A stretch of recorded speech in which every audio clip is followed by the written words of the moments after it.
그래서 여러분과 함께 요한이 전한 거룩한 복음입니다.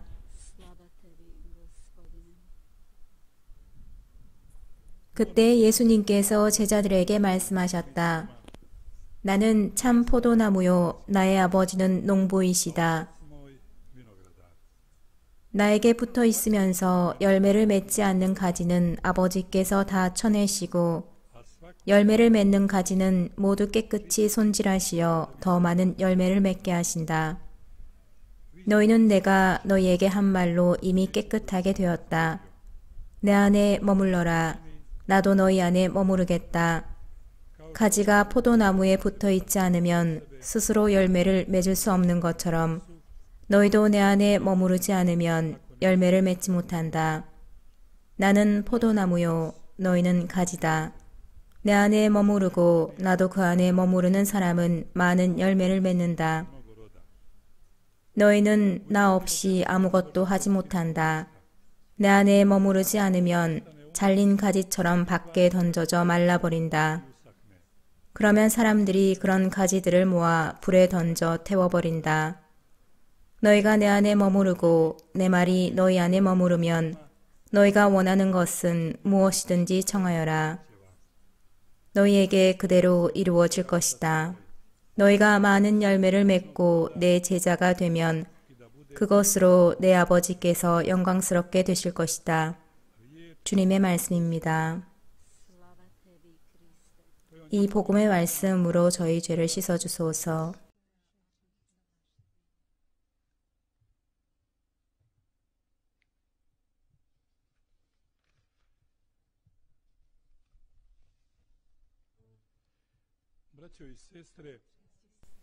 형제자매 여러분, 우리는 이렇게 자문해 볼 수 있을 것입니다. 왜 성모님께서 발현하실까? 성모님은 왜 그렇게 신비스럽고 비밀스럽게 지상의 자녀들을 만나실까? 성모님은 왜 가장 보잘것없고 가장 존경받지 못하는 이들, 보통 목동들을 선택하셨을까? 그 이유는 이렇습니다. 하느님께서 철부지들과 작은 자들, 중요하지 않은 이들을 선택하셔서 지혜롭고 슬기롭다고 하는 이들을 부끄럽게 하시고 또 고통받는 사람들과 원죄로 상처 입은 사람들에게 이 작은 자들을 통해서 메시지를 전해주시기 위해서입니다. 이들이 혼자가 아니라는 것, 운명이나 별자리만 바라보고 살도록 남겨진 것이 아니라는 것을 알려주시기 위해서입니다. 당신 손에, 하느님 손에 이들이 있음을 말씀해 주시는 것입니다. 오늘 저녁 복음에서 들은 것처럼 나는 포도나무요, 너희는 가지다 라는 것을 알려주시는 것이죠. 성모님의 발현은 훨씬 지난 세기로 거슬러 올라가고 그보다 더 과거에도 있었습니다. 멕시코의 과달루페가 그렇습니다. 이 발현들은 교회 인준을 받은 발현들이고 아직 인준을 받지 않았거나 앞으로도 받지 않게 될 발현들은 더 많습니다. 하지만 인준이 되었건 되지 않았건 성모님 발현은 사람들의 만남의 장소가 됩니다. 신자이건 신자가 아니건 사람에게 실망하고 오로지 하느님에게만 희망을 두는 이들의 만남의 장소인 것입니다. 형제자매 여러분, 우리가 잊지 말아야 할 것은 하리 크리슈나나 불교, 그 외 유사한 것을 쫓았던 모든 사람들은 이들에게 예수님을 가까이 해주지 않은 사람들에게서 실망을 했다는 것입니다. 이들이 해야만 했던 부르심이었고 사명이었음에도 불구하고 하지 않았던 것이죠. 주로 그 역할을 해야 했던 분들은 부모님이나 교리 선생님들 그리고 신부님들입니다. 이들은 자신의 상황에서 행복하지 않지만 그 미로에서 빠져나가는 방법을 모릅니다. 그런 사람들에게는 성모님을 어머니와 보호자로 알아볼 수 있도록 도움이 필요합니다.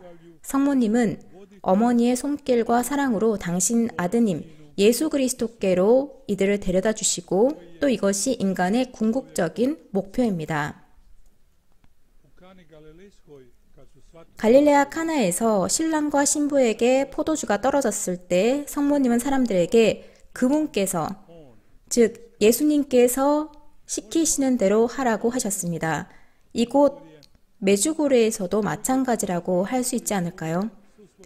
사람들은 여기에 와서 모든 희망을 주님께 둡니다.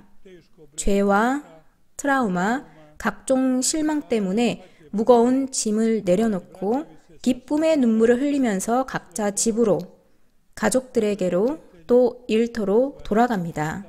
가서 그 기쁨을 다른 이들에게 나누기 위해서입니다. 이 다른 이들도 죄와 트라우마, 두려움, 좌절의 짐을 내려놔야 합니다. 그리고 성모님과 함께 예수님께로, 하느님께로 가야 합니다. 형제자매 여러분, 파티마의 발현 목격자 루치아는 6번의 발현 중에 한 번은 성모님께 많은 이들의 청원과 소망을 드린 적이 있었습니다. 성모님은 그때 이렇게 말씀하셨습니다. 그 청원 중에 일부는 이루어질 것이고 일부는 그렇지 않을 것이다. 은총을 청하는 이들, 즉 기도해 주는 이들과 기도의 은총을 받을 이들 모두가 더 나은 사람이 되도록 변화되어야 된다. 그들이 자신의 죄에 대한 용서를 구하도록 하여라. 또 루치아가 어떤 특정 환자에 대해서 여쭤봤을 때 성모님은 그가 회개하도록 하여라. 그러면 오래 회복될 것이다 라고 하셨습니다. 그리고 우리의 주님을 모독하지 마라. 이미 너무 심하다 라는 말씀도 하셨습니다. 모독한다는 것은 신성모독적인 발언을 하는 것만이 아닙니다. 이것은 많은 이들이 악습으로 칭하고 있는 것이고 그래서 이것을 끊어버리려고 하지 않습니다. 모든 대죄는 하느님을 모독합니다.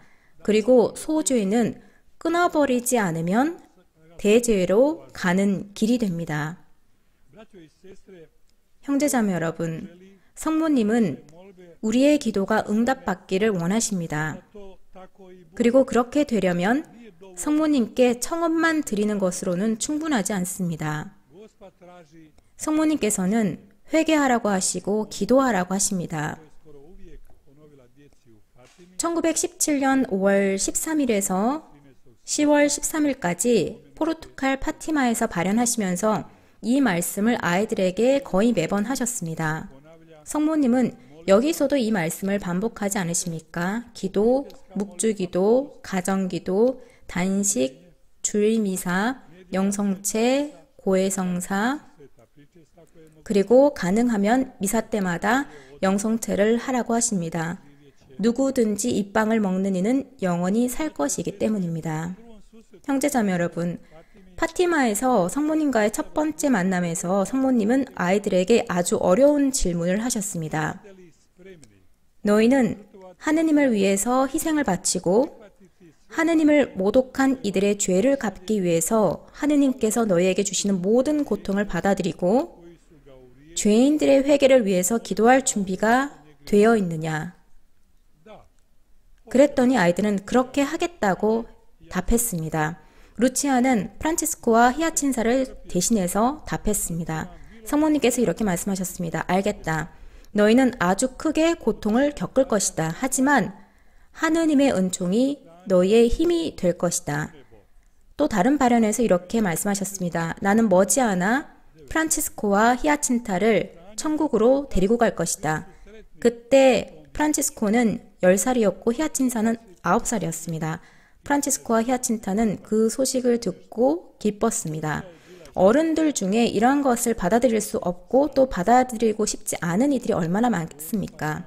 루치아는 혼자 남겨질 것 때문에 슬펐습니다. 하지만 성모님께서는 루치아를 위한 계획이 있었습니다. 루치아에게 이렇게 약속하셨습니다. 나는 결코 너를 떠나지 않을 것이다. 티 없는 내 성심이 너의 피난처가 되고 너를 하느님께로 이끌어줄 길이 될 것이다. 그러고는 성모님은 당신 팔을 펼치셨습니다. 그런데 성모님의 오른손 손바닥에는 가시로 둘러싸인 심장이 있었습니다. 성모님은 마지막 발언에서 루치아에게 약속하셨던 것을 이루어 주셨습니다. 말하자면 루치아는 눈에 보이는 표징을 청했던 것입니다. 10월 13일에 7만 명 정도 되는 신자들과 또 궁금해했던 사람들이 한자리에 모였습니다. 이런 일을 배척하는 이들은 거짓말이 폭로될 것을 기다렸고 또 반대로 동조하는 이들, 소위 팬들은 어머니의 사랑이 드러나기를 기다렸습니다. 그날은 정오까지 폭우가 쏟아졌고 모든 사람들이 흠뻑 젖었습니다. 정오가 되었을 때 루치아가 소리쳤습니다. 여기 성모님이 오십니다. 그 순간 비가 멈췄고 비에 젖었던 모든 사람이 흔적도 없이 말라버렸습니다. 성모님께서 아이들에게 작별 인사를 하시자마자 루치아가 소리쳤습니다. 태양을 보세요. 태양이 춤추고 뛰기 시작했습니다. 그러다가 하늘에서 불이 되면서 거대한 불로 만들어진 원처럼 마치 떨어질 것처럼 보였습니다. 끔찍한 순간이었습니다. 어떤 사람들은 이렇게 소리쳤습니다. 예수님, 저희는 여기서 죽게 되는군요. 또 어떤 사람들은 성모님 도와주세요 라고 소리쳤습니다. 큰 소리로 죄를 고백하는 사람도 있었습니다. 마침내 태양은 멈춰서 우주의 원래 자리로 돌아갔습니다. 형제자매 여러분, 우리는 이렇게 결론 지을 수 있을 것입니다. 성모님은 파티마에서 배려하시는 어머니, 보살피시는 어머니로 오셨습니다. 성모님은 당신을 소개하실 때 나는 묵주기도의 모후다 라고 하셨습니다. 성모님께서 묵주기도를 매일 하라고 말씀하지 않으셨다고 해도 이것은 무언의 소망이었을 것입니다. 파티마 비밀의 진리는 이미 알려진 것이고 이것은 바로 기도와 참회입니다. 모든 비밀은 이미 알려졌습니다. 첫 번째와 두 번째 비밀을 통해서 우리가 알 수 있었던 것은 이 아이들이 지옥과 전쟁의 발견, 무신론의 전파, 교회의 박해 등을 봤다는 것입니다. 세 번째 비밀은 1960년까지만 해도 발표되지 않았습니다. 2000년이 되어서야 공표가 되었는데 교황 요한 바오로 2세께서 프란치스코와 히아친타를 복자품에 올리시면서 제3의 비밀을 공표하셨습니다. 세 번째 비밀은 복되신 동정마리아의 말씀과 관련이 있습니다. 만일 나의 요구를 지키면 러시아는 회개할 것이고 평화가 올 것이다. 그러나 만일 그렇지 않으면 러시아는 그들의 오류를 온 세상에 퍼뜨리고 전쟁을 일으킬 것이며 교회는 박해를 받고 교황은 많은 고통을 받을 것이다. 여러 민족들은 멸망할 것이다. 교황 요한 바로 2세에 대한 암살 시도가 1981년 5월 13일에 있었는데 그 이후에 교황님께는 어머니의 한 손이 총알의 방향을 잡아서 죽어가는 교황님이 죽음이라는 선을 넘지 못하게 하셨다는 것이 분명했습니다.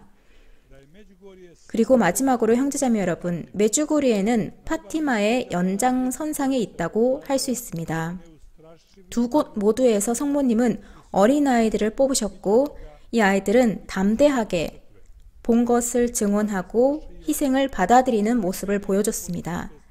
그 어떤 협박도, 교회적인 위협도, 정치적인 협박도 이 아이들을 흔들지 못했고 그 어떤 강제적인 행위나 또 죽을 수도 있다는 협박에도 이 아이들은 흔들리지 않았습니다.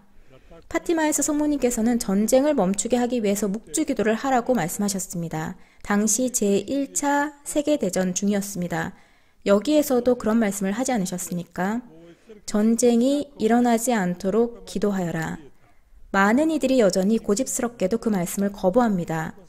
하지만 그런 것과 상관없이 이곳 성야고보 성당과 세계 여러 다른 성당에서 열심히 묵주기도를 했고 한 단이 끝날 때마다 성모님께서 파티마에서 아이들에게 분명하게 요청하신 그 기도를 바쳤습니다.